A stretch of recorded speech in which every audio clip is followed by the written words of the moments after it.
Prions ensemble. Père, nous te remercions pour l'étude biblique.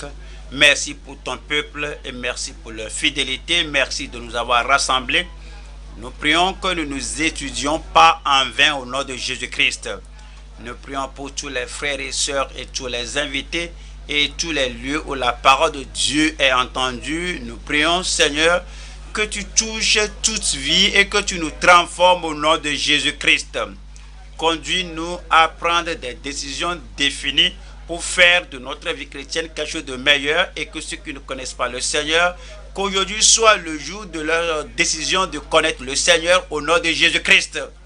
Pour les ministres et les ouvriers, nous prions que tu ouvres nos yeux afin de voir l'importance du ministère que tu nous as accordé et de remplir notre ministère fidèlement et profitablement et que plusieurs soient gagnés dans le royaume au nom de Jésus-Christ. Bénis tout le monde ce soir. Au nom puissant de Jésus, nous prions. Que le Seigneur vous bénisse tous, asseyez-vous. Nous étudions de l'évangile selon Marc. Et aujourd'hui, nous sommes à Marc 8. Marc chapitre 8. Nous lisons du verset 34 jusqu'au verset 38. C'est le passage d'étude d'aujourd'hui. Marc chapitre 8, verset 34. Puis, ayant appelé la foule avec ses disciples, cela parle de Jésus, il a appelé les gens à lui avec ses disciples. Puis, ayant appelé la foule avec ses disciples, il leur dit, si quelqu'un veut venir après moi, qu'il renonce à lui-même, qu'il se charge de sa croix et qu'il me suive. Car celui qui voudra sauver sa vie la perdra. Mais celui qui perdra sa vie à cause de moi et de la bonne nouvelle la sauvera. Et que sert-il à un homme de gagner tout le monde s'il perd son âme? Que donnerait un homme en échange de son âme?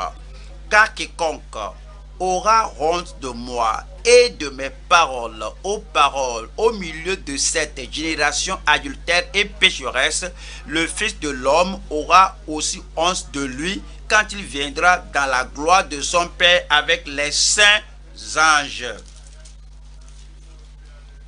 Comme vous avez entendu ces versets lus, voici ce que le Seigneur me dit. Le Seigneur vous parle et me parle. Il s'adresse à chacun de nous. Il parle aux saints, il parle aux pécheurs. Voilà le verset 34. Verset 36 du moins. Et que sert-il à un homme de gagner tout le monde s'il perd son âme?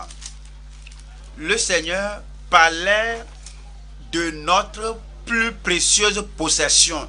Et le thème du jour est la grande valeur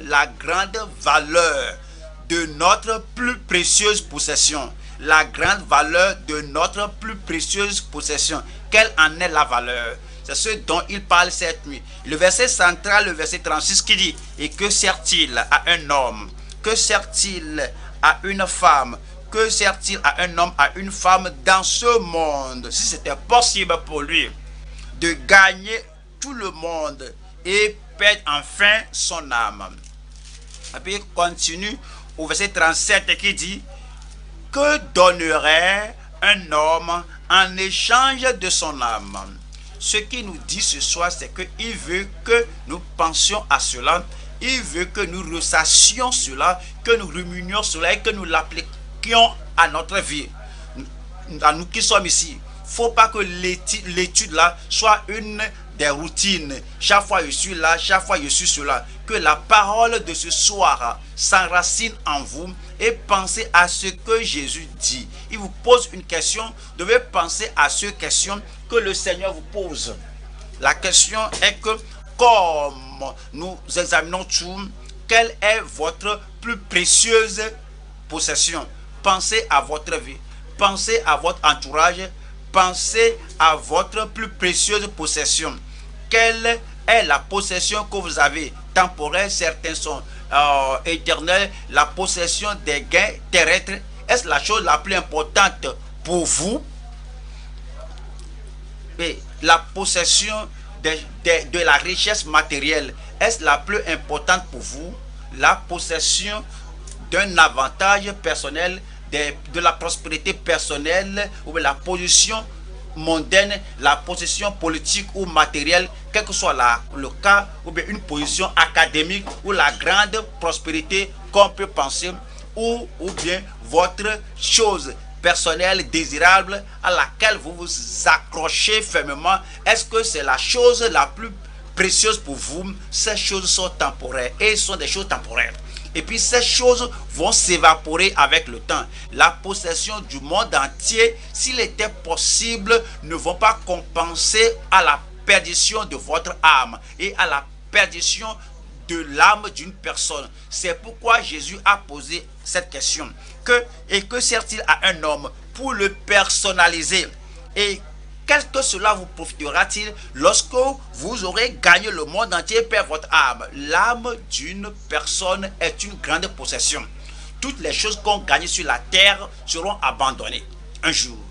L'argent, les richesses, la prospérité, les interactions, les contacts qu'on a sur terre, tout ce qu'on a, on va tout abandonner un jour. Et lorsque le dernier jour viendra pour que vous quittiez ce monde, les choses que vous allez prendre sur vous et qui ne vont pas s'évaporer, qui ne vont pas mourir, c'est votre âme. Donc vous allez vouloir bien penser à cela et s'assurer que votre âme est bien préparée, et vous allez vouloir apprêter cette âme est très valable. Comment votre âme sera très valable? C'est que l'âme doit être réveillée et sauvée. Vous devez être restauré si vous êtes égaré. Si vous n'êtes pas sur la voie étroite qui va au ciel, vous devez ramener cela et être restauré et renouvelé. L'âme doit être purifiée. Purifiée de tout péché. Purifiée de tout mal. Purifiée de toute iniquité. Tout ce qui empêchera l'âme de finir, de passer l'éternité avec Dieu au ciel, l'âme là doit être purifiée et épurée. Votre âme doit être sécurisée en Christ, en communion avec Christ, demeurant en Christ et gardée en sécurité jusqu'au dernier jour. Il faut donc la préparation, il faut donc la préservation, il faut être prêt afin que lorsque le jour là vienne, vous puissiez aller au ciel. Je prie que vous alliez au ciel. Faut pas jeter votre âme, votre plus précieuse possession, sur le monceau des débris de ce monde. Faut pas jeter votre plus précieuse possession, votre vie, votre cœur, votre destinée. Faut pas jeter cela au diable. Faut pas l'abandonner sur le monceau des débris de ce monde. Il faut tout faire que la question que Jésus pose, que vous soyez en mesure de la répondre, pour dire que je connais ma plus grande valeur, je connais mon plus grand désir, je connais mon plus grand avantage, c'est d'avoir mon âme sauvée pour ce jour merveilleux. Verset 36. Et que sert-il à un homme? Il parlait à tout disciple. Et que sert-il à un disciple? Il parlait à tous ceux qui vont à l'église. Que sert-il à celui qui va à l'église? Il parle à tous voisins et à tous ceux qui sont dans votre quartier. Et que sert-il à quiconque? Alors, de gagner tout le monde et s'il perd son âme. Et que donnerait un homme? Toi en particulier, qu'est-ce que ton ami, et que donnerait ton ami ou un membre de notre église ou d'une dénomination, que donnerait un homme en échange de son âme? Ce soir, nous avons comme thème la grande valeur de notre plus précieuse possession. La grande valeur de notre plus précieuse possession. Comme on va ce verset, nous allons diviser tout en trois parties. Premier point, la parole incontestable de notre salut durable. Pensez au salut. Si vous me suivez, vous devez décider de vous détourner du monde pour vous tourner vers le Seigneur Jésus-Christ. Vous repentez de vos péchés, vous vous confiez en lui, vous croyez au Seigneur avec la foi qui sauve votre âme. Notre salut, le salut durable, notre salut constant, notre salut, le salut, un type de salut qui n'est pas d'accord. Je me sens très bien. Vous devenez une nouvelle créature en Christ. Vous êtes totalement changé. Vous avez un salut durable. Et puis il nous donne une parole incontestable à ce sujet, quelque chose d'indiscutable, quelque chose qu'on ne peut pas argumenter. Voici la parole incontestable de notre salut durable. Verset 34. Puis ayant appelé la foule à ses disciples, il leur dit: si quelqu'un veut venir après moi, si quelqu'un va croire en moi en tant que sauveur, si quelqu'un me suivra en tant que sauveur, si quelqu'un va dépendre de moi et qui me suit, qui ne suit plus les ténèbres, si quelqu'un veut venir après moi, qu'il renonce à lui-même. C'est sa parole. La parole sur le salut, sur renoncer à lui-même, qu'il se cherche de ça. C'est sa parole sur le salut qui est durable. Celui qui persévérera jusqu'à la fin sera sauvé, et qu'il me suive. Lorsque vous êtes sauvé, si vous êtes sauvé et que vous comprenez ce que signifie le salut, c'est que vous suivez le Seigneur, vous suivez ses pas, vous suivez sa vie jusqu'à ce que vous soyez au ciel. Et quiconque voudra sauver sa vie la perdra. Mon ami ne doit pas l'écouter, ma famille ne doit pas l'écouter, les gens de mon bureau ne doivent pas l'apprendre que j'ai abandonné la voie du monde et que je suis le Seigneur. D'accord, celui qui voudra sauver sa vie, protéger sa vie la perdra, mais celui qui perdra sa vie à cause de moi et de la bonne nouvelle, quiconque va dire que moi, peu importe ce que les gens disent, je ne me soucie pas des qu'en diront-on, je ne me soucie pas de leur moquerie, de tout ce qu'ils disent. Je vais suivre le Seigneur à tout prix. De telle personne sera sauvée.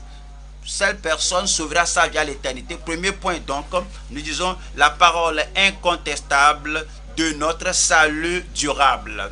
Deuxième point maintenant. Deuxième point, vous allez trouver verset 36. C'est la valeur incomparable de votre âme éternelle. La valeur incomparable de votre âme éternelle. Vous avez une âme, c'est pourquoi vous vivez. Vous avez une âme, c'est pourquoi vous vous déplacez, c'est pourquoi vous pouvez penser, c'est pourquoi vous m'écoutez maintenant, c'est pourquoi vous pouvez comprendre la parole de Dieu. Vous avez une âme à sauver. C'est pourquoi Jésus est venu dans ce monde et cette âme est la chose la plus importante.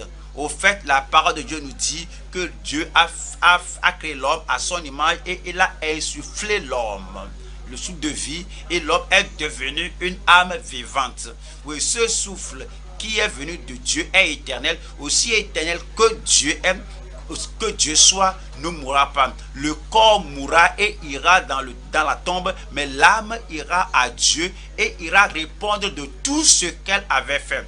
Il parle de cette âme. Et que sert-il à un homme de gagner tout le monde s'il perd son âme? Vous comprenez cela? Il y a plusieurs personnes qui ne comprennent pas que nous sommes à une étape transitoire. Dieu nous a amenés dans ce monde pas pour amasser les choses, avoir le ciment, les biens, les propriétés. Il nous a amenés dans ce monde afin de nous préparer pour l'éternité. Il y a plusieurs personnes qui ont oublié cela. Ils ont oublié que nous sommes ici pour nous préparer pour l'éternité. Donc ils perdent leur âme. Ils oublient leur âme. Ils ne pensent pas à leur âme et ils ne se préparent pas pour faire que leur âme aille au ciel. Que sert-il? Que sert-il à un homme de gagner tout le monde s'il perd son âme? Son âme. Chacun a une âme. Chacun a son âme. Son âme à être sauvée. Son âme à amener au ciel. Son âme pour éviter l'enfer. Son âme pour être en relation avec Dieu pour toujours. Une âme, son âme.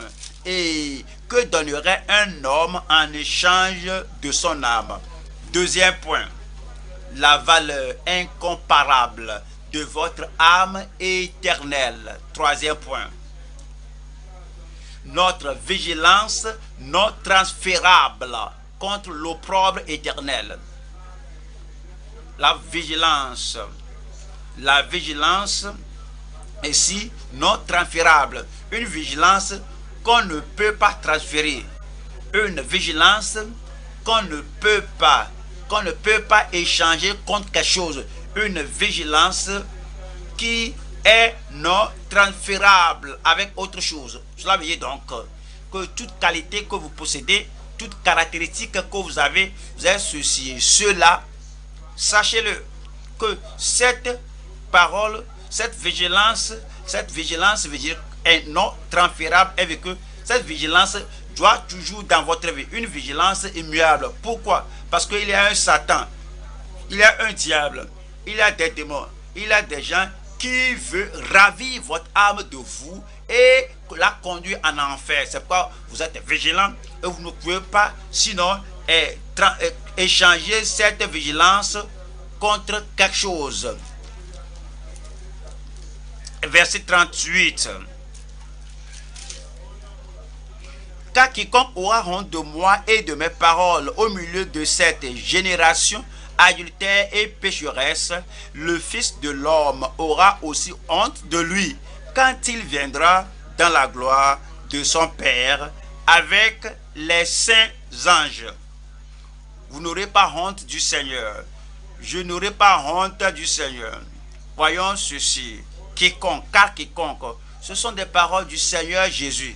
Que car quiconque, la personne peut se vanter à l'église, avoir la témérité à l'église, arriver au monde, il a honte de Christ. Il ne peut pas se tenir pour Christ, il ne peut pas se tenir pour le salut qu'il a, il ne peut pas se tenir pour la conversion qu'il a. Et là, on le pousse et il dit, je suis désolé, n'es-tu pas chrétien?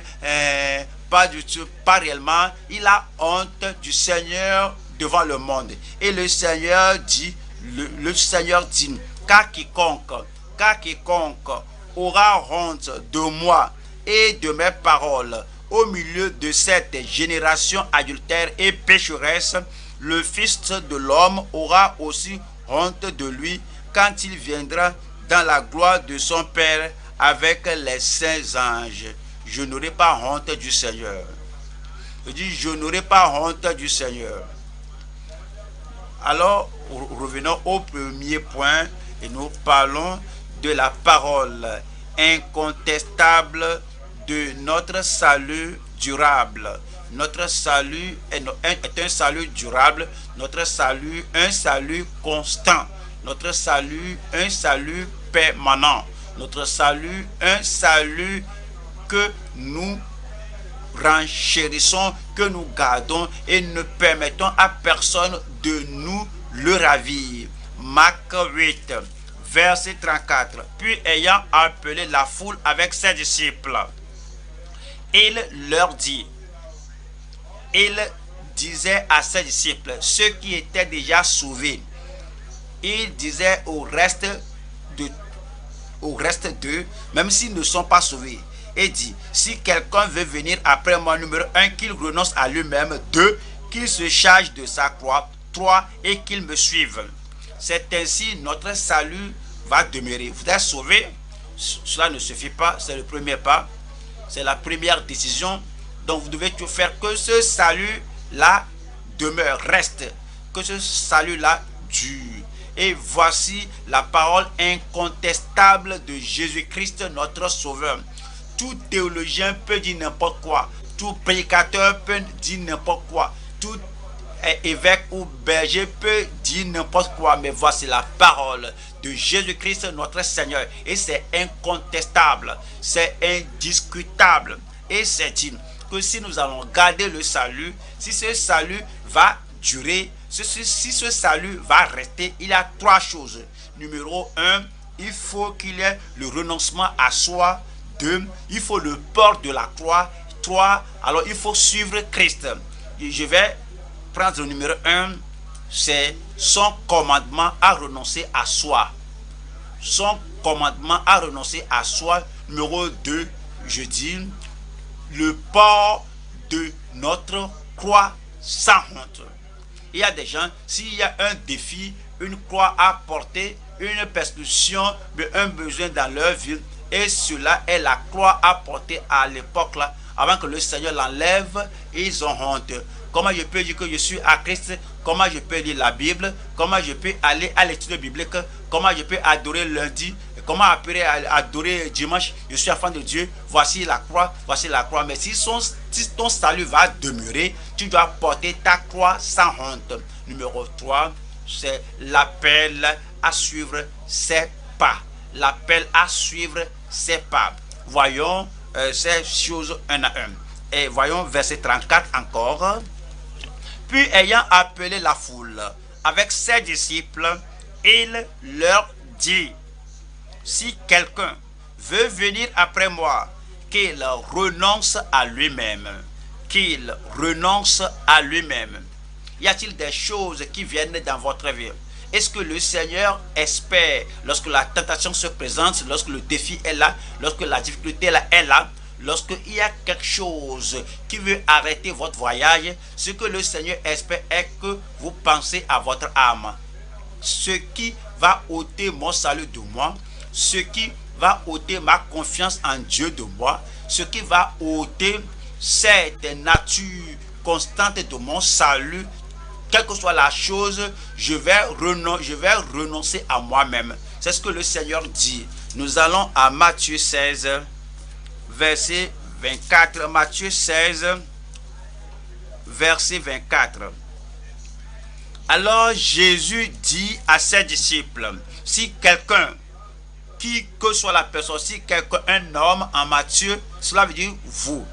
Un homme, si quelqu'un veut venir après moi, qu'il renonce à lui-même. Voyez cela, qu'il renonce à lui-même. Qu'est-ce que cela veut dire? Que veut dire renoncer à soi-même? Vous vous rappelez lorsque Pierre a renié le Seigneur Jésus.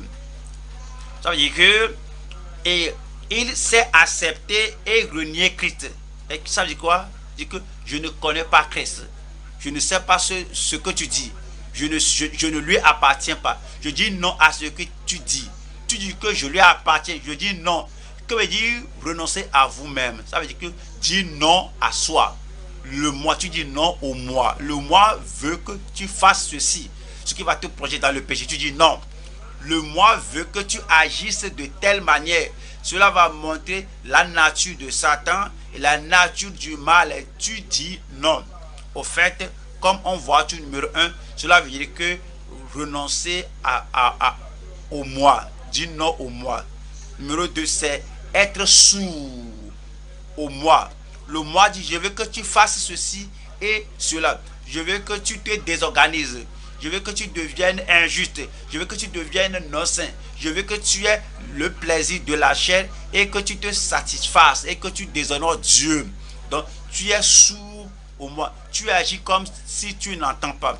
Et comme quelqu'un t'appelle et tu ne veux pas lui répondre, tu ne veux pas aller à la direction là, tu es sourd à la personne là. Cela veut dire que numéro 3, ça veut dire désobéir au moi. Le moi te donne des ordres et ce commandement et cette instruction va te faire déshonorer Christ, va te faire déconsidérer Christ. Tu dis non, Christ est le numéro 1 dans ma vie. Le moi ne peut pas être le numéro 1. Et si je vais obéir au Sauveur, je dois désobéir au moi. Avez-vous jamais fait cela? Le moi veut que vous fassiez quelque chose. Le moi veut que vous agissiez quelque chose et que la chose là ne plaît pas à Dieu. Et la chose là ne va pas bien avec le Seigneur. Et la chose là ne va pas faire de vous un enfant favori de Dieu. Est-ce que vous désobéissez au moi? C'est ce que ça veut dire. Vous voyez, renoncer au moi, c'est désobéir au moi. Ça veut dire qu'il faut discipliner le moi. Le moi va vouloir être imprudent. Le moi va vouloir aller ici et là. Le moi va vouloir être rebelle. Le moi va vouloir faire n'importe quoi à tout moment et partout.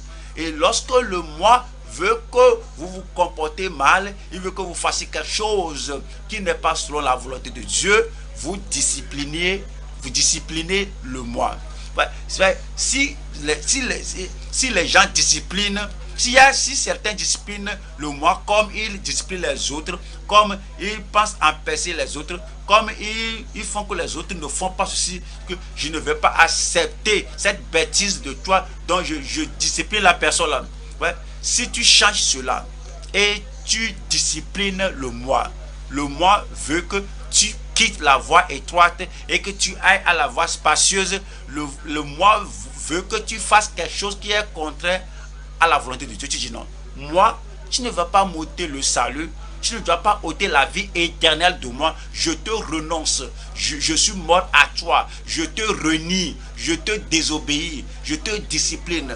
Cela veut dire que renoncer au moi, ça veut dire que vous dominez sur le moi. Vous avez l'autorité sur le moi. Vous n'allez pas permettre au moi de vous dominer. Vous avez écouté la parole de Dieu. Le moi veut que vous mettiez à côté la parole de Dieu, que vous mettiez à part le Sauveur, que vous mettiez à part les doctrines de la parole de Dieu, toutes les bonnes choses qu'on a apprises de la parole de Dieu. Maintenant qu'on est une nouvelle créature en Christ, les choses anciennes sont passées, tout est nouveau maintenant.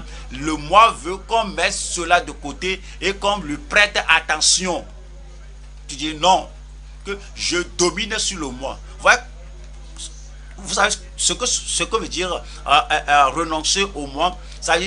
Il faut diminuer le moi, il faut le dénigrer. Le moi veut être sur le point culminant de votre vie, il veut être au top, il veut être considéré. Le moi veut que tu aies la joie, il veut avoir la joie de vous contrôler, d'être le volant de votre vie. Tu dis non, je te diminue, je te dénigre. Tu dis non, vous coupez la force du moi, que je ne vais pas le faire. Vous coupez la force du moi, vous diminuez le moi, et puis vous, alors de tout votre cœur, et vous mourrez constamment au moi. C'est comme le moi est mort et je ne le reconnais plus. Je ne reconnais plus l'autorité d'une personne morte. Je ne reconnais plus l'autorité d'un cadavre. Oui, on peut être proche, on peut être intime, on peut il pouvait être mon maître qui me contrôlait. Maintenant il est mort. Je ne reconnais plus l'autorité d'un cadavre, d'un défunt, d'une personnalité morte. Le moi doit mourir. Et si le moi meurt, on ne reconnaît plus l'autorité du moi. Alors j'appartiens au Seigneur, vous appartenez au Seigneur. Et le Seigneur fera de vous la personne qui va vaincre le moi dans sa vie, au nom de Jésus-Christ. Y a-t-il un amen de votre bouche? Nous allons à Marc 8, verset 34. Marc 8, verset 34. 34 dit: puis ayant appelé la foule avec ses disciples, il leur dit: si quelqu'un veut venir après moi, qu'il renonce à lui-même, qu'il se charge de sa croix. Qu'il renonce à lui-même, qu'il se charge de sa croix. Chacun a une croix à porter. Le pasteur a sa croix à porter. Les ministres ont leur croix à porter. C'est ce qui arrive. Il y a des gens qui croient que dès que je suis dans le ministère, chacun va me nourrir, chacun va me considérer, chacun va m'apprécier, chacun dira de bonnes paroles de moi, et dit que c'est lui qui nous a amené la parole du salut. Donc nous l'aimons, nous le respectons, nous l'élevons. Vous serez déçus. Il y a des gens qui n'ont pas cet honneur et qui n'ont pas cette exaltation. Alors vous avez une croix à porter. Et lorsque vous êtes déconsidéré, au lieu de vous respecter, lorsque vous êtes mis de côté, au lieu de vous reconnaître, alors il ne faut pas vous sentir blessé. Le Seigneur vous l'a déjà dit qu'il y a une croix à porter. Vous êtes chrétien né de nouveau, votre vie est nouvelle, les choses anciennes sont passées, voici toutes choses sont devenues nouvelles. Alors vous êtes arrivé au bureau, vous êtes arrivé à la maison, vous croyez que tout le monde va réellement savoir que je suis un ange un ange homme, une femme ange. Alors dans le passé, je me querellais avec eux, je leur mentais, je fais ceci et cela. Mais à l'époque, ils savaient que je suis un homme très dur, une femme très difficile. Maintenant, né de nouveau, je suis doux, je suis gentil, je suis aimable, je suis cordial, je suis les traces de Christ. Et maintenant, ils vont m'apprécier, alors ils vont m'honorer, et la persécution vient, et le désaccord vient. Et dit qu'il est allé se joindre à la religion, il est allé prendre la religion. La religion vraiment tourne sa tête. Les membres de la famille vont faire cela. Alors c'est l'heure de comprendre qu'il y a une croix à porter. Et dit que si nous suivons le Seigneur, et si le salut sera authentique, nous devons porter notre croix. Avez-vous entendu parler de certains, ils se disent chrétiens et leur femme aussi est chrétienne. Et il y a un petit problème dans le foyer, un désaccord, et l'homme dit que moi je ne peux pas le supporter. Comment ma femme peut me faire cela? Et ma femme dit cela, alors il oublie cela que c'est la croix. Elle dit que maintenant je vais séparer d'avec elle, je ne vais plus vivre avec la femme là, alors ils ne portent pas leur croix. Mais si nous allons rester sauvés et continuer à être sauvés, nous devons porter notre croix. Ça que la même femme là, que alors vous êtes bonne à la femme là, parce que vous êtes enfant de Dieu. Mais quelqu'un dit que je suis chrétien, je suis né de nouveau, alors la personne, déjà il pense au divorce, je vais l'abandonner, on ira à la justice, alors on va dissoudre le mariage, tu prends cette partie, je prends l'autre partie de la famille, tu prends ses enfants, toi amènes les enfants, moi je amène les filles, je prends les garçons. Où est le port de la croix? C'est ce que le Seigneur nous dit. Il dit que si réellement nous sommes sauvés, nés de nouveau, numéro 1, on doit renoncer au moi. Et le moi va vouloir dire que je vais te contrôler. Le moi ne va pas me contrôler. Le moi ne va pas vous contrôler. Et puis il y a une croix à porter. Et vous allez porter votre croix. Par la prière, vous allez porter la croix. Avec la foi, vous allez porter la croix. Avec la grâce, vous allez porter la croix. Écoutez-moi, il n'y a rien que ces trois éléments combinés ne peuvent supporter. La grâce, la foi, la prière peuvent tout supporter. Peuvent porter n'importe quel fardeau. Parce que Dieu dit, ma grâce te suffit. Donc, vous allez porter votre croix dans la puissance du Saint-Esprit. Les gens ne comprennent pas pourquoi je dis que j'ai le Saint-Esprit, je suis sanctifié, je suis né de nouveau, je suis sanctifié, j'ai la puissance du Saint-Esprit afin de porter n'importe quelle croix et porter n'importe quel fardeau, parce que votre foi est multipliée, la grâce est grande et votre prière est dynamique dans le Saint-Esprit. Non seulement ça, vous avez la hardiesse et le courage.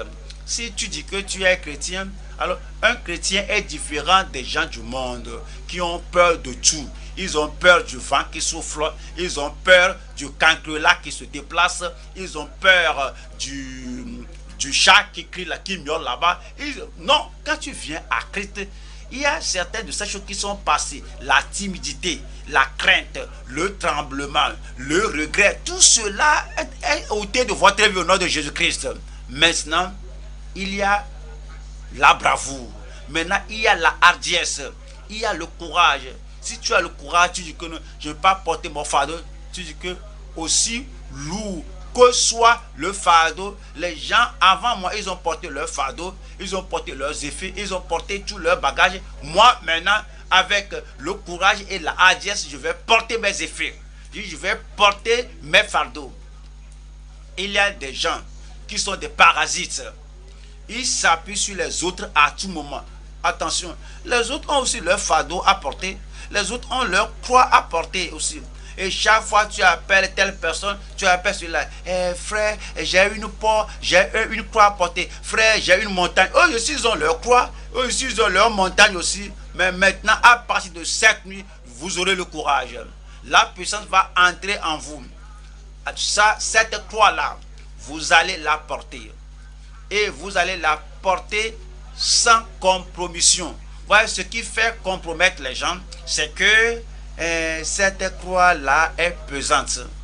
Et les gens qui ont alourdi cette croix chaque jour m'ont assuré que si je ne change pas, ils vont rendre la croix plus lourde. Donc d'accord, qu'est-ce que je peux faire maintenant? Je dois compromettre. Je dois changer un peu afin qu'ils sachent que d'accord, que je t'obéis maintenant, je n'obéis plus à Jésus, je n'obéis plus à mon sauveur, je ne pense plus au ciel. Alors tu es l'épicentre de ma vie, je pense à toi. Est-ce que tu peux m'aider un peu? Est-ce que je diminue ma croix? C'est la compromission. Je ne vais pas compromettre.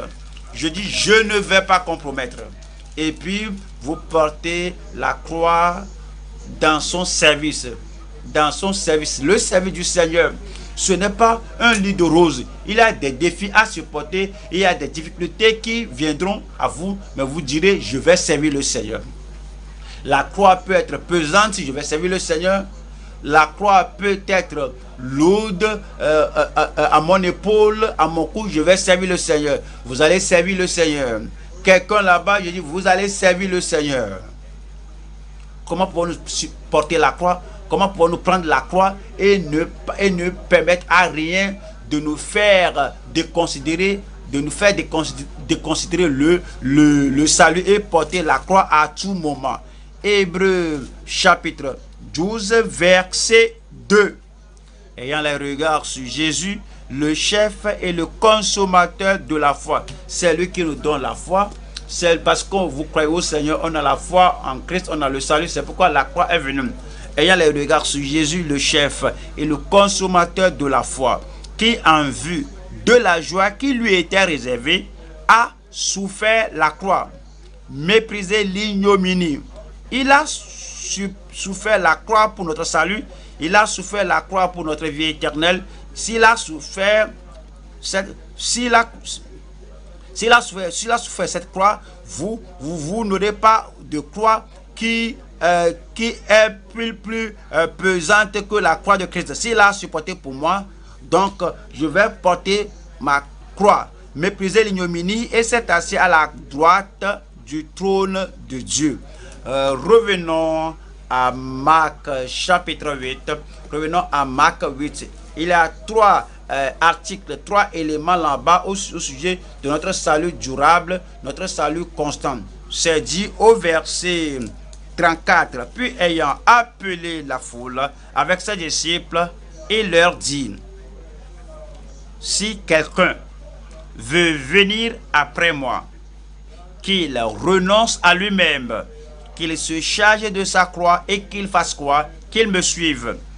Donc, troisième point là-bas, c'est l'appel à suivre ses traces ou ses pas. L'appel à suivre ses pas. Dans n'importe quelle condition que vous trouvez, vous devez vous poser la question: qu'est-ce que Jésus ferait dans cette condition?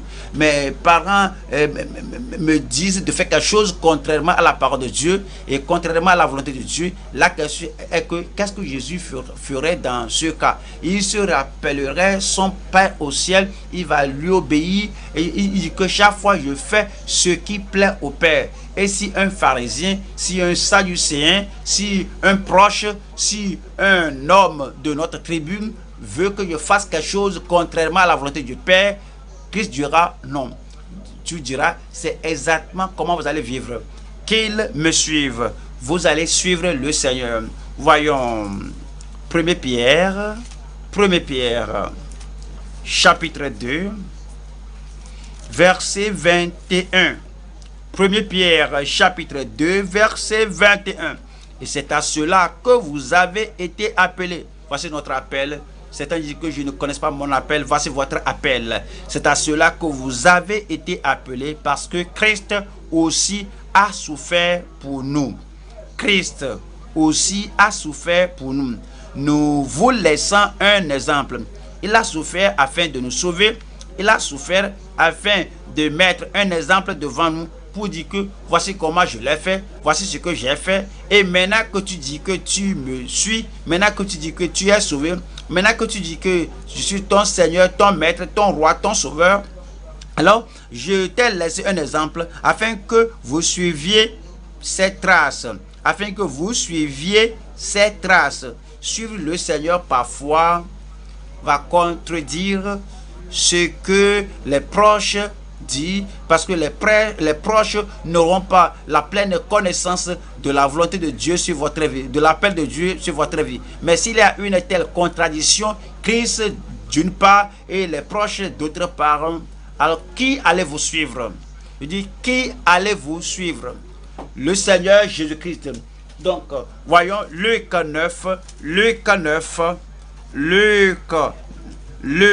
chapitre 9, 59, Luc 9, 59, Luc 9, 59.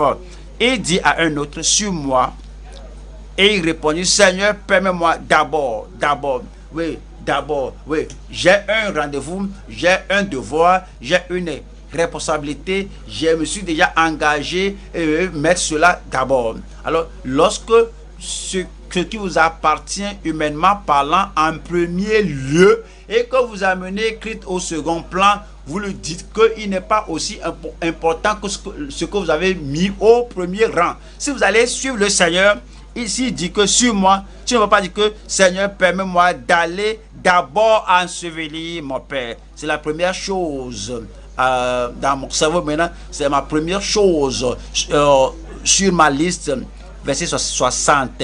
Mais Jésus lui dit quoi?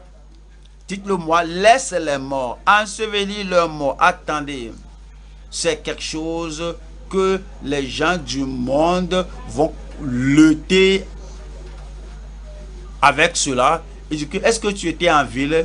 Est-ce que tu as appris que ce monsieur est mort? Oui, je l'ai appris. Est-ce que tu as appris que cette madame-là est morte? Oui, je l'ai appris. Qu'est-ce que tu fais?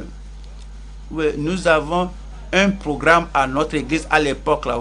Vous devez me poser la question, vous devez me demander avant de fixer le programme là. Parce que j'ai un engagement avec Christ et Christ est le numéro 1. Qu'est-ce que tu voudrais dire? Tu n'as pas de famille, tu ne penses pas à ta famille et que l'église est le numéro 1, la Bible est le numéro 1, les doctrines sont le numéro 1, sur le Seigneur est le numéro 1. Tu dis oui, ça c'est mon engagement.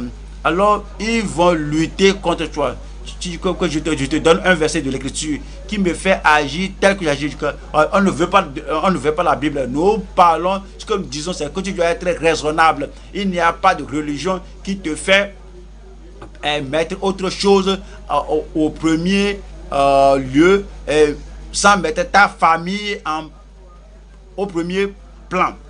Mais Jésus dit que laisse les morts ensevelir les morts et tu vas annoncer le royaume de Dieu. C'est qui nous sommes, c'est ce que nous faisons. Nous allons continuer de faire cela. On suit le Seigneur et quel que soit le prix, nous allons continuer de suivre le Seigneur.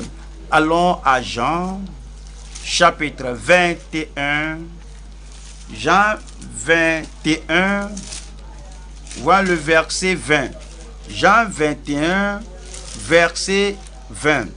Pierre s'étant retourné vit venir après eux le disciple que Jésus aimait, celui qui pendant le souper s'était penché sur la poitrine de Jésus et avait dit, Seigneur, qui est celui qui te livre? En le voyant, Pierre dit à Jésus, et celui-ci, Seigneur, que lui arrivera-t-il?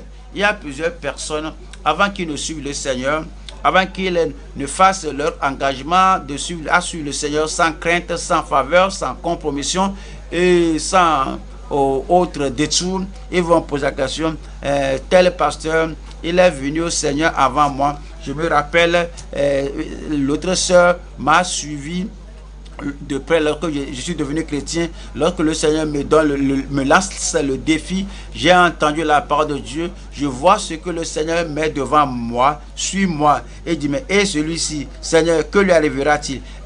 Suis-je la seule personne à porter la croix, à porter les effets? Suis-je la seule personne à suivre diligemment le Seigneur et à obéir à ce qu'on a appris? Et en le voyant, Pierre dit à Jésus, et celui-ci, Seigneur, que lui arrivera-t-il? Verset 22. Jésus lui dit, si je veux qu'il demeure jusqu'à ce que je vienne, que t'importe? Dites-moi ce qui suit. Toi, suis-moi. Pas de comparaison. Qu'est-ce qui arrivera à celui-ci? Qu'est-ce qui arrivera à l'autre là? Qu'est-ce que l'autre là fera? Je ne suis pas le seul ouvrier, les autres ouvriers. Je suis venu à la réunion des ouvriers. J'ai regardé autour de moi. Je ne peux pas voir celui-là. Suis-je la seule personne? D'accord. Le prochain samedi, je crois que ces gens-là, ils s'occupent de leurs affaires. Et moi aussi, je vais ralentir. Alors, qu'est-ce que cela que t'importe? Toi, suis-moi. Vous allez suivre le Seigneur. Je vais suivre le Seigneur. Je ne vais pas suivre un étranger. Je ne suivrai pas un rétrograde. Il y a des gens qui ralentissent les pas. Je ne vais pas. C'est comme il se met un exemple pour toi. Je me retire. Pourquoi ne pas te retirer? Je ne vais pas me retirer Moi, je compromets. Pourquoi pas toi? Je ne vais pas compromettre. Voyons Jean chapitre 10, verset 5. Elles ne suivront point un étranger. Je ne suivrai pas un étranger, mais elles fuiront loin de lui, parce qu'elles ne connaissent pas la voix des étrangers. Revenons maintenant à Marc chapitre 8. Marc chapitre 8. Nous allons au deuxième point maintenant. Au deuxième point, nous avons la valeur incomparable de votre âme éternelle. La valeur incomparable de votre âme éternelle. Voyons Marc chapitre 8, verset 36 au verset 37. Marc 8, 36. Et que sert-il à un homme de gagner tout le monde s'il perd son âme? S'il perd son âme, que donnerait un homme en échange de son âme? Comme vous voyez ces deux versets, numéro 1, il y a la grande valeur de votre âme. La grande valeur de votre âme. Numéro 2, la grave perdition d'une âme perdue. Les âmes perdues ont gâché l'opportunité, leur occasion, la possibilité d'être sauvées. L'opportunité est là, la possibilité est là, la chance est là, mais elles sont perdues. Le grand gâchis des âmes perdues. 3. La gracieuse valeur des âmes libérées. Numéro 1. Pourquoi l'âme est si précieuse? Pourquoi l'âme est si grande devant Dieu? Nous allons voir Genèse chapitre 2, verset 7. Genèse 2, verset 7. L'Éternel Dieu forma l'homme de la poussière de la terre. Il souffla dans ses narines un souffle de vie, et l'homme devint un être vivant. C'est pourquoi c'est très digne, c'est très grand, c'est pourquoi l'âme est précieuse. Cela provient de Dieu. Et c'est aussi éternel que Dieu lui-même. Psaume 49, verset Psaume 49, verset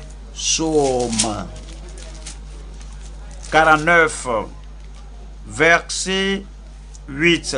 Ils ne peuvent se racheter l'un l'autre, ni donner à Dieu le prix du rachat.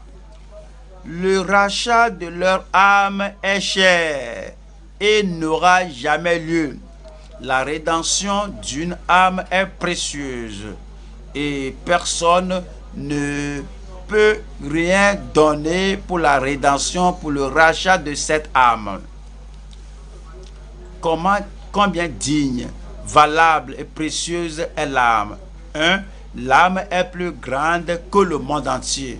Si c'est possible de gagner le monde entier et perdre votre âme, la perdition, la perte sera terrible et douloureuse. Pourquoi? Parce que l'âme est plus grande que le monde entier. 2. Parce que l'âme est plus grande que les choses précieuses sur la terre. Les choses derrière lesquelles les gens courent, ce que les gens apprécient, les choses pour lesquelles les gens meurent et se sacrifient pour ces choses. Votre âme est plus précieuse que les choses sur la terre. Numéro 3, parce que l'âme est plus grande que toutes les richesses, tout l'argent dans toutes les banques du monde. Il y a certains qui vont dire qu'ils aiment tant l'argent que l'Église ne prêche pas assez au sujet de la prospérité. À cause de cela, ils pensent qu'ils ne parlent que du salut, de la sanctification, sans laquelle personne ne verra le Seigneur. Je vais chercher une église où on va parler de l'argent, où ils vont me donner l'argent pour commencer mes affaires. Même si tu peux trouver une pareille église, il faut te rappeler que ces gens aussi ont leurs membres. Ces gens aussi ont des pauvres au milieu d'eux. Ces gens aussi ont des nécessités parmi eux. Même s'ils peuvent te donner quelque chose, votre âme est plus importante que toutes les richesses dans le monde. Numéro 4. L'âme est plus grande que toute la position et les privilèges qu'on peut avoir dans le monde. C'est comme ils sont très là ici pour faire de moi un pasteur, pour me nommer un grand dirigeant, pour que je détienne ce poste.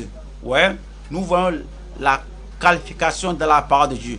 Je connais un lieu où même quelqu'un qui n'est pas comme, qui est moindre à moi, il est déjà là, il est déjà pasteur, il est un grand type là-bas, il est déjà évêque.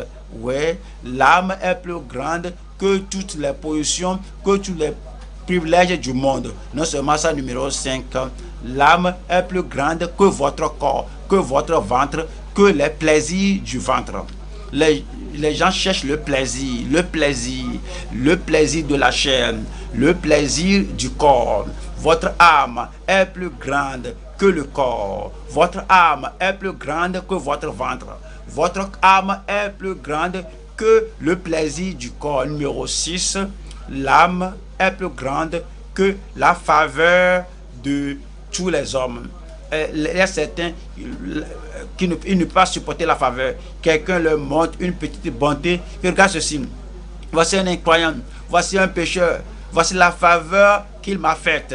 Alors, donc, il fléchit vers cet homme par cause de la faveur. Ils vendent leur âme à la personne. S'il peut me faire cette faveur, oui, je l'apprécie. Je suis très reconnaissant. Je te vends mon âme. Votre âme est plus grande que toutes les faveurs des hommes sur la terre. Certains ne peuvent pas supporter le renfrognement des hommes. Qu'est-ce qu'on va faire maintenant?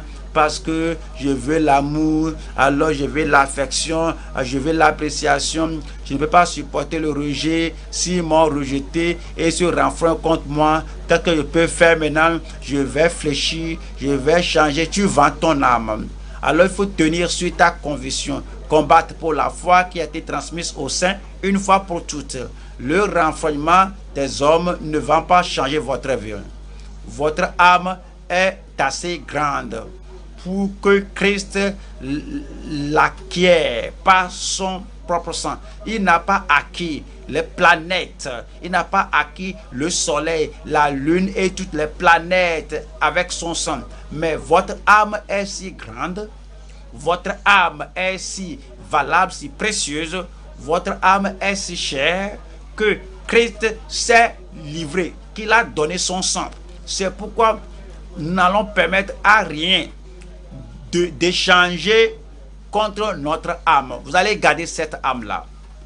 Vous allez apprécier votre âme. Voyons Matthieu 10. Matthieu chapitre 10, 28. Matthieu 10, 28. Ne craignez pas ceux qui tuent le corps et qui ne peuvent tuer l'âme.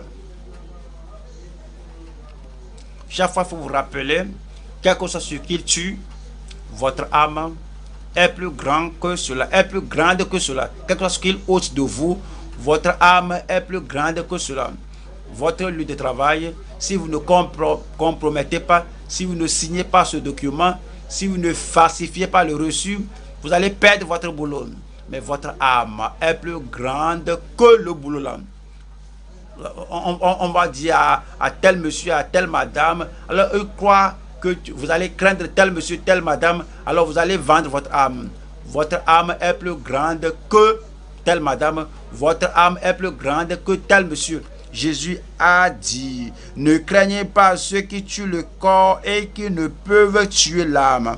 Craignez plutôt celui qui peut faire périr l'âme et le corps dans la géhenne. Vous allez craindre le Seigneur. Numéro 2, le plus grand gâchis d'une âme perdue. Marc 8, 36. Et que sert-il à un homme? Qu'est-ce que cela va vous profiter de gagner tout le monde et de perdre votre âme?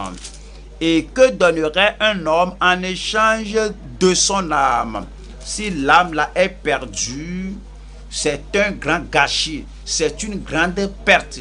le plus grand gâchis d'une âme perdue. Nous allons à Luc 12. Luc chapitre 12. Nous lisons verset 16. Luc 12, verset 16. Et il leur dit cette parabole. Les terres d'un homme riche avaient beaucoup rapporté. Et il raisonnait en lui-même, disant, que ferai-je, car je n'ai pas de place pour serrer ma récolte. Voici, dit-il, ce que je ferai. J'abattrai mes greniers, j'en bâtirai de plus grands. J'y amasserai toute ma récolte et tous mes biens. Et je dirai à mon âme, tu as beaucoup de biens en réserve pour plusieurs années. Repose-toi, mange, bois. Moi, insensé. Vous savez, si quelqu'un court après les gains, après le doctorat, et il a oublié le service de Dieu, tu l'appelles, et le service de Dieu, ta position est là, et que pas maintenant, que j'ai un but, j'ai un objectif, j'ai une ambition, j'ai quelque chose, je dois l'avoir, je dois l'obtenir, celui-ci l'a obtenu, je dois l'obtenir, je cours après les choses de ce pays, ce que ces gens ont eu, j'ai le même cerveau que, au fait, je suis meilleur qu'eux, et ils courent, et si tu perds ton âme dans cette poursuite, si Dieu t'appelle insensé, aidez-moi à crier insensé. Vous voyez, il y a des gens, les choses derrière lesquelles ils courent ne sont que des gains matériels, ce que je peux avoir maintenant, ce que je peux posséder maintenant. Et si par exemple, ils servent le Seigneur dans l'église, peut-être ils dirigent la cellule, peut-être ils sont pasteurs de district, peut-être ils sont pasteurs de groupe, et ils sont pasteurs de région ou pasteurs national, on les a appelés, on leur dit qu'il y a une opportunité en Inde, en Amérique, au Japon, en Chine, alors que voici, il y a la porte est ouverte. Dès que tu vas là-bas, le pays maintenant, ils sont en train d'avoir, de tisser une relation avec le pays. Dès que tu vas là-bas, vraiment tu auras le boulot. Et puis, ils vont écrire au pasteur que je voyage. Ou quand est-ce que tu vas revenir? Je ne sais pas maintenant. J'ai un rêve. Maintenant, je vais faire quelque chose. Si je l'ai 5 ans, je vais revenir. Si c'est 10 ans, peut-être je reviendrai. Et Dieu dit insensé. Ils négligent leur âme, ils dévaluent leur âme, ils abandonnent leur âme et ils courent après des choses qui ne vont pas préserver le salut pour leur vie. Mais Dieu lui dit insensé, cette nuit même, ton âme te sera redemandée. Et ce que tu as préparé, pour qui cela sera-t-il? Verset 21. Il en est ainsi de celui qui amasse des trésors pour lui-même et qui n'est pas riche pour Dieu. Ce qui nous rend riche pour Dieu, c'est l'argent? Non. Les maisons? Non. Les diplômes? Non. Des études? Non. Avoir des enfants? Non. On a 5? Non. On veut avoir 7 enfants? Non. Bien pour certains même, que leur femme ne peut pas arrêter avec les diplômes là-bas, qu'un homme, une femme, que ces femmes qui sont là, qui va les marier. Donc, ceux qui ne sont pas mariés, alors ils veulent avoir 2 femmes, 3 femmes, 4 femmes. Et s'ils vont permettre à la polygamie dans l'église, mais le Nouveau Testament ne l'a pas permis. S'ils vont permettre, je vais revenir, donc je vais arrêter. Et la Bible dit, mais Dieu lui dit insensé. À cause des femmes, à cause de la polygamie, à cause des enfants, ils abandonnent leur âme et sont perdus. Que c'est un gâchis. Je ne perdrai pas mon âme. Je ne vais pas perdre mon âme pour l'argent. Il faut le dire. Je ne perdrai pas mon âme pour l'argent. Je ne perdrai pas mon âme pour la possession. Je ne perdrai pas mon âme pour les femmes. Regardez, vous ne parlez pas comme moi. Je ne perdrai pas mon âme pour les hommes. Je ne perdrai pas mon âme pour la politique. Je ne parle pas seulement de la politique là-bas. il y a la politique dans l'église. La politique dans l'église. Il y a certains, ils s'en fichent même. Ils peuvent vendre leur âme pour la politique dans l'église. Je ne vais pas perdre mon âme pour la politique. La gracieuse richesse pour des âmes libérées. Lorsque vous venez au Seigneur, il vous donne la richesse d'une âme. Nous allons à 2 Corinthiens 8, 2 Corinthiens 8, verset 9. Car vous connaissez la grâce de notre Seigneur Jésus-Christ, qui pour vous s'est fait pauvre, de riche qu'il était, afin que par sa pauvreté, vous fussiez enrichis. Il parle des richesses spirituelles. Il parle des richesses de la justice, des richesses de la sanctification, des richesses de la puissance du Saint-Esprit, des richesses des opportunités dans le royaume de Dieu. Nous allons aux Éphésiens. Éphésiens 1, verset 7. En lui, nous avons la rédemption par son sang. Dieu merci, j'ai la rédemption. En lui, nous avons la rédemption par son sang, la rémission des péchés selon la richesse de sa grâce. Sa grâce vient en nous. Nos péchés sont pardonnés, notre âme est sauvée, notre nom est écrit dans le livre de vie au ciel. Et dit, ça c'est la richesse de l'âme. Voyons, chapitre 2, Éphésiens 2, verset 4. Mais Dieu qui est riche en miséricorde, à cause du grand amour dont il nous a aimés, même mais Dieu qui est riche en miséricorde, à cause du grand amour dont il nous a aimés, nous qui étions morts par nos offenses, nous a rendus à la vie avec Christ. Voilà, tout ce que la grâce peut offrir dans notre vie, c'est la richesse. Vous n'allez pas perdre votre richesse. Colossiens chapitre 1, 27. Colossiens 1, 27. À qui Dieu a voulu faire connaître quelle est la glorieuse richesse de ce mystère parmi les païens, savoir Christ en vous, l'espérance de la gloire. Christ en vous, l'espérance de la gloire. Je ne vais pas rater cela. Je ne vais pas perdre cela. Apocalypse 3. Apocalypse 3, 17. Apocalypse 3, 17. Apocalypse 3, 17. Parce que tu dis, je suis riche, je me suis enrichi et je n'ai besoin de rien. Et parce que tu ne sais pas que tu es malheureux, misérable, pauvre, aveugle et nu, je te conseille d'acheter de moi de l'or éprouvé par le feu, afin que tu deviennes riche, et des vêtements blancs, afin que tu sois vêtu et que la honte de ta nudité ne paraisse pas, et un collier pour oindre tes yeux, afin que tu vois. Moi, je reprends et je châtie tout ce que dites-le encore, tout ce que j'aime. Aie donc du zèle et fais quoi? Et repens-toi. Tu es zélé à courir après l'argent, change cela, prends le même zèle, cours après le salut, cours après les âmes à gagner, cours après les richesses du royaume de Dieu. Alors tu es très zélé à courir après les choses de ce monde, prends le même zèle des choses de ce monde et poursuis les choses de Dieu. Aie donc du zèle et repens-toi.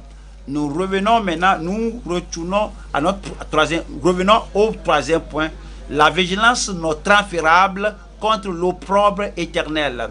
Nous allons à Marc 8.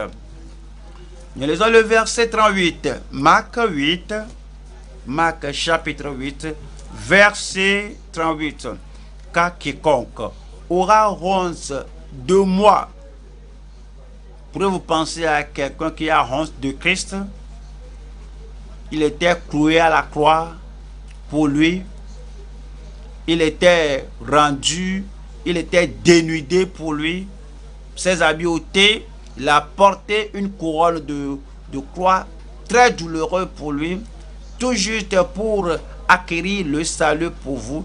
Et celui qui a fait tout cela et n'avait pas honte de vous, il n'a pas honte de porter tes péchés, il n'a pas honte de purifier ton âme, il n'a pas honte de te donner une bonne destinée, il n'a pas honte de t'amener au ciel. Pourquoi vous pensez à quelqu'un qui aura honte du Seigneur, car quiconque aura honte de moi et de mes paroles au milieu de cette génération adultère et pécheresse, le Fils de l'homme aura aussi honte de lui quand il viendra dans la gloire de son Père avec les saints anges. Je prie que vous n'ayez pas honte du Seigneur. Je n'aurai pas honte du Seigneur. Pourquoi les gens ont-ils honte? Ils oublient Christ et se rappellent celui qui est devant eux, et ils craignent les gens devant eux plus qu'ils ne craignent Dieu. Pourquoi les gens ont honte? Ils oublient leur âme, ils oublient leur salut, ils oublient la parole de Dieu. Et à cause de cela, ils ont honte de déclarer que je suis à Christ. Je suis une âme sauvée, je suis une âme rachetée, je suis né de nouveau, je suis enfant de Dieu, je suis en voie vers le ciel, Jésus est mon sauveur. Mais car quiconque aura honte du Seigneur, le Seigneur aura honte de lui. Voyons ce verset et parlons numéro 1. Les compagnons méprisables,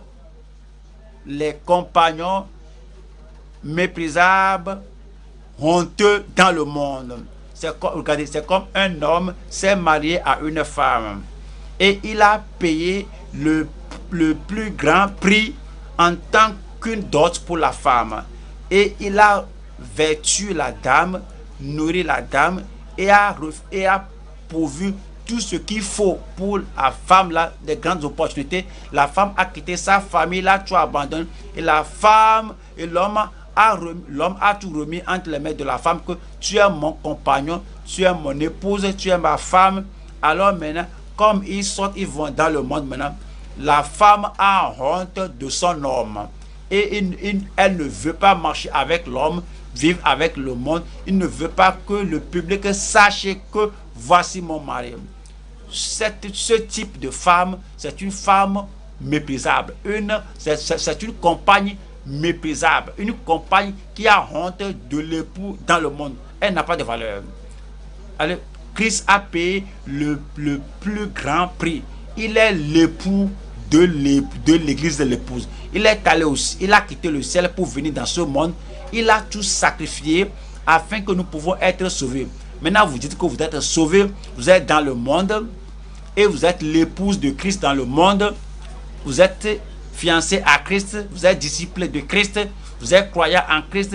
Et maintenant, dans le monde, maintenant, oui, cette épouse méprisable a honte. Je prie que cela ne vous arrive pas. Pourquoi les gens ont honte? Voyons Jean 12, Jean 12, 42.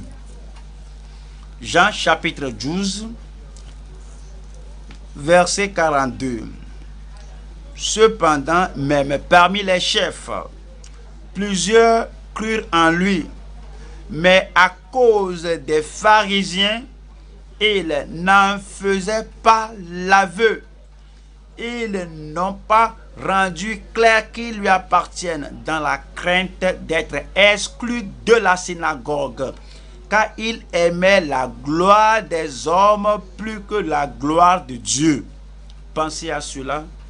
La dernière fois que quelqu'un vous confronte, tu es enfant de Dieu et tu baisses la tête. Tu crois la Bible, tu baisses la tête. Tu es né de nouveau, dis-le-moi non. Je vais être né de nouveau aussi. Et puis tu as honte. Tu vas à la vie profonde, n'est-ce pas? Tu es membre de l'église là, qui prend chaque verset de la Bible au sérieux, n'est-ce pas? Dites-le-moi non. Et puis tu ne vas pas faire ceci, cela.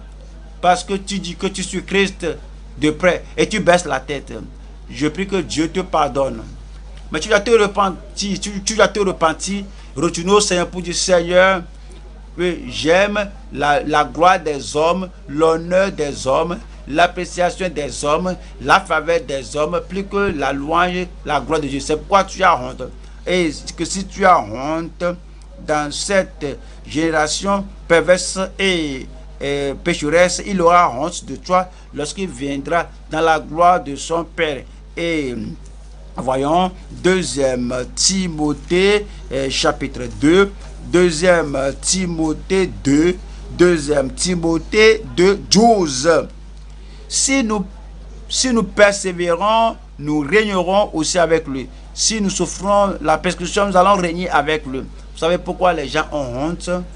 Parce qu'ils vont m'opprimer, ils vont s'opposer à moi, ils vont me critiquer, ils vont me faire pression, ils vont me faire souffrir.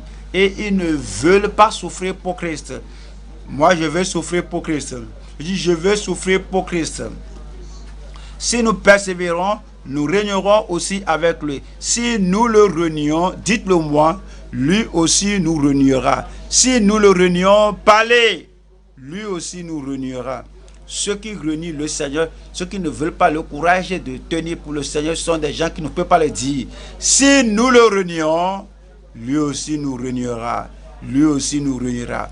Vous n'allez pas renier le Seigneur. À votre service, vous n'allez pas renier le Seigneur. Dans votre famille collatérale, vous n'allez pas renier le Seigneur. Parmi ceux qui disent qu'ils vont à l'église, moi si je suis né de nouveau, moi si je suis un homme de l'évangile, mais ils sont dans le monde, vous n'aurez pas honte du Seigneur au nom de Jésus-Christ. Vous allez tenir ferme. Vous allez tenir de façon à ne pas compromettre au nom de Jésus-Christ. Numéro 1, les compagnons méprisables honteux dans le monde. 2, les compromettants corrompus ayant honte de sa parole. La parole de Jésus est plus grande et plus élevée que toute parole d'un philosophe, plus que la parole d'un scientifique, plus que la parole d'un politicien, plus que la parole de votre famille, que la parole de tout le monde. La parole de Christ est plus grande, c'est plus élevé, c'est plus précieux que la parole des hommes ne peut pas nous amener au ciel. Seule la parole de Christ, et vous n'en aurez pas honte. Luc 9, verset 26. Luc 9, verset 26. Car quiconque aura honte de moi et de mes paroles, un homme, une femme, parole de Christ, quiconque aura honte de moi et de mes paroles, ne vous mettez pas sous un joug étranger avec les incroyants, avec les infidèles, car quiconque aura honte de moi et de mes paroles, les gens du village t'amènent une fille, et que vraiment tu vieillis, tu dois te marier à cette fille. Faut pas nous citer la Bible. Faut pas dire que mon église a dit, c'est là, tu vas prendre celle-ci en mariage. Oui ou non? Et puis on te fait signer. Je ne vais pas signer le papier de Satan. Je dis, je ne vais pas signer la lettre de Satan. Je ne vais pas signer le document de Satan. Vous n'allez pas signer au nom de Jésus-Christ. Vous allez dire que la parole du Seigneur m'ordonne de ne pas me marier à une infidèle. Et si tu as des problèmes avec ta femme n'est pas là, et tes parents disent que abandonne la femme là, voici une autre femme. Et puis si ton église ne s'accorde pas, sors de l'église là et viens prendre celle-ci en mariage. Est-ce que tu vas faire ça? Je vous pose la question, est-ce que vous allez faire cela? Vous n'allez pas faire cela. Parce que à cause de la parole de Jésus qui a dit que Dieu les a créés hommes et femmes. Car l'homme quittera sa femme et s'attachera à l'homme, quittera ses parents et s'attachera à sa femme, et les deux deviendront une seule chair. Et ce que Dieu a joint, dites-le moi, que personne ne le sépare, qu'aucun proche ne le sépare. Quiconque a honte de moi et de mes paroles, le Fils de l'homme aura honte de lui quand il viendra dans sa gloire et dans celle du Père et des saints anges. Vous n'aurez pas honte des paroles du Seigneur au nom de Jésus-Christ. Mais je crois que comme nous sommes dans un monde moderne maintenant, que la parole de Christ peut être rajustée, peut être modifiée, peut être altérée pour qu'on ne suive pas la façon dont il a dit à l'époque là. Matthieu 24. Matthieu 24. Matthieu 24, 35. Vous y êtes? Matthieu chapitre 34. Matthieu 24 du moins, Matthieu 24 verset 35. Le ciel et la terre passeront. Est-ce que le ciel est passé? Est-ce que la terre est passée? Le ciel et la terre passeront, mais mes paroles ne passeront point. Ce qu'il a dit au sujet de la justice et la parole qu'il a déclarée que vous devez naître de nouveau et la parole qu'il a déclarée comment nous devons mener la vie de justice, cette parole demeure aujourd'hui. Nous n'aurons pas honte de la parole de Dieu au nom de Jésus-Christ. Allons à 2 Corinthiens. 2 Corinthiens, chapitre 2, verset 17. 2 Corinthiens 2, 17. Car nous ne falsifions point la parole de Dieu. Car nous ne falsifions pas la parole de Dieu comme font plusieurs. Mais c'est avec sincérité, mais c'est de la part de Dieu que nous parlons en Christ devant Dieu. Nous parlons selon la parole de Dieu et n'allons pas falsifier la parole de Dieu au nom de Jésus-Christ. Marc 8. Je lis verset 38. Marc 8. Marc chapitre 8, verset 38.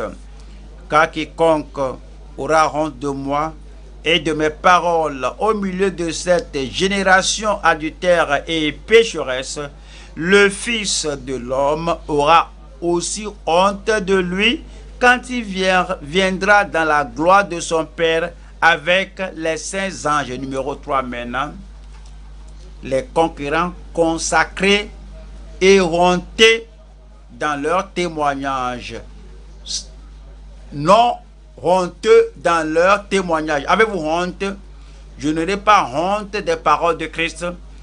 Je n'aurai pas honte du nom de Christ. En temps de persécution, je n'aurai pas honte. En temps de rejet, je n'aurai pas honte. Dès que vous êtes sauvé, vous donnez à Christ et le monde s'oppose à vous, vous allez tenir ferme. Et quel que soit ce qu'ils feront, quel que soit ce qu'ils diront, vous allez dire, j'appartiens à Christ. La grâce de Dieu vous aidera. La puissance du Saint-Esprit vous aidera. Votre conviction tiendra ferme jusqu'à la fin au nom de Jésus-Christ. Acte chapitre 5. Acte 5. 41. Acte 5. 41. Et les apôtres se retirèrent de devant le Sanhédrin, joyeux d'avoir été jugés dignes de subir des outrages pour le nom de Christ. Le même salut qu'il avait, nous avons le même salut. Et s'ils se réjouissaient, quoi qu'ils fussent maltraités, nous aussi, nous allons nous réjouir. Nous allons nous réjouir. Nous allons à Romains 1, Romains 1, 16. Romains 1, 16. Romains 1, 16. Car je n'ai point honte de l'évangile. Dites-le. Car je n'ai point honte de l'évangile. C'est une puissance de Dieu pour le salut de quiconque croit, du juif premièrement, puis du grec. La puissance de Dieu, par la puissance de Dieu dans notre vie, je n'aurai pas honte. Deuxième, Timothée, 2 Timothée, chapitre 1, verset 12. 2 Timothée, chapitre 1, nous lisons le verset 12. C'est à cause de cela que je souffre ces choses. Avez-vous une fois souffert pour l'évangile? Avez-vous souffert le rejet, la persécution? Ou bien méthodiquement vous pratiquez votre foi chrétienne en sorte que vous ne blessiez aucun pécheur, que vous ne blessiez aucun rétrograde, que vous ne blessiez aucun mauvais type, qu'on ne vous insulte pas, qu'on ne vous critique pas, et méthodiquement vous évitez la souffrance. Vous n'êtes pas un chrétien sincère. Menez votre vie en tant qu'un enfant de Dieu doit mener sa vie. Quelque chose qui arrive, conséquemment à cela, vous allez tenir ferme. Verset 12. Et c'est à cause de cela que je souffre ces choses. Mais j'en ai point honte. Car il faut dire, mais j'en ai point honte. Car je sais en qui j'ai cru. Et je suis persuadé qu'il a la puissance de garder mon dépôt jusqu'à ce jour-là. Le Seigneur vous gardera. Hébreux, chapitre 12, verset 2, ayant les regards sur Jésus, le chef et le consommateur de la foi, qui en vue de la joie qui lui était réservée a souffert la croix, méprisé l'ignominie. Méprisé l'ignominie. Il faut sourire en face de votre tempête, dénigrer cette honte, diminuer cette ignominie, montrer que vous êtes content, que vous souffrez pour Christ. Faut pas pleurer, faut pas gémir, faut pas dire que je regrette, faut pas dire que qu'est-ce qui m'a amené à ceci. Voici le salut. Votre nom est écrit dans le livre de vie au ciel. Si quelqu'un vous critique, alors il dit que a souffert la croix, méprisez, réjouissez-vous, méprisez l'ignominie, et c'est assis à la droite du trône de Dieu. Considérez en effet celui qui a supporté contre sa personne une telle opposition de la part des païens, afin que vous ne vous lassiez point l'âme découragée. Je ne vais pas me décourager. Je ne serai pas là. Ces enfants d'Israël en Égypte, ils ont été persécutés, piétinés. Plus ils étaient devenus forts, plus vous êtes persécutés, plus vous deviendrez forts. 1 Pierre 4, 12. 1 Pierre 4, verset 12. Bien-aimés, ne soyez pas surpris comme d'une chose étrange qui vous arrive, de la fournaise qui est au milieu de vous pour vous éprouver. Réjouissez-vous au contraire de la part que vous avez aux souffrances de Christ, afin que vous soyez aussi dans la joie et dans l'allégresse lorsque sa gloire apparaîtra. Si vous êtes outragé pour le nom de Christ, vous êtes heureux. Si vous êtes critiqué pour le nom de Christ, vous êtes heureux. Si vous êtes rejeté pour le nom de Christ, vous êtes heureux. Je ne peux pas entendre votre Amen. Parce que l'Esprit de gloire, l'Esprit de Dieu repose sur vous. Que nul de vous, en effet, ne souffre comme meurtrier. Que nul de vous, en effet, ne souffre comme meurtrier ou voleur ou malfaiteur ou comme s'ingérant dans les affaires d'autrui. Verset 16. Mais si quelqu'un souffre comme chrétien, si un frère, si une sœur souffre comme chrétien, chrétienne, qu'il n'en ait point, quoi? Dites-le moi, qu'il n'en ait point honte, et que plutôt il glorifie Dieu à cause de ce nom. À partir de ce jour, vous n'aurez pas honte. Vous allez suivre le Seigneur. Même si votre position faible apporte la persécution, les critiques, l'opposition, vous allez vous réjouir. Je vais me réjouir. 1er Jean 2, 1er Jean 2, 28, 1er Jean, chapitre 2, verset 28. Et maintenant, petits enfants, demeurez en lui. Je vais demeurer en lui. Petits enfants, demeurez en lui. Vous allez de nouveau, demeurez en lui. Vous êtes sauvés, demeurez en lui. Si vous n'êtes pas encore sauvé, cette nuit, c'est votre nuit de salut. Vous devez vous détourner du salut et vous devez recevoir Jésus pour avoir la joie du salut. Votre nom sera écrit dans le livre de vie. Vous allez dire que maintenant je suis enfant de Dieu. Cela va se passer sur tout le monde au nom de Jésus-Christ. Et après que vous êtes de nouveau, vous êtes de nouveau convertis. Et maintenant, petits enfants, demeurez en lui, afin que lorsqu'il paraîtra, nous ayons de l'assurance et qu'à son avènement, nous ne soyons pas confus et éloignés de lui. Christ revient, il revient pour ceux qui sont sauvés, sanctifiés. Il revient pour ceux qui sont consacrés. Christ vient pour ceux qui sont sans compromission. Il vient pour ceux qui tiennent ferme dans la conviction de la part de Dieu. Il vient pour ceux qui n'ont pas honte de lui dans ce monde. Et lorsqu'il viendra, il n'aura pas honte de vous. Il dira, voici mon enfant. Il dira, voici l'un des saints de Dieu. Et il n'aura pas honte de moi. Il n'aura pas honte de moi. Il n'aura pas honte de moi. Hébreux chapitre 2, verset 11. Hébreux 2, verset 11. Car celui qui sanctifie et ceux qui sont sanctifiés sont tous issus d'un seul. Ceux qui sont sanctifiés sont tous issus de Christ. Une même pensée avec Christ, un même cœur avec Christ, un même esprit avec Christ, une même voix avec Christ.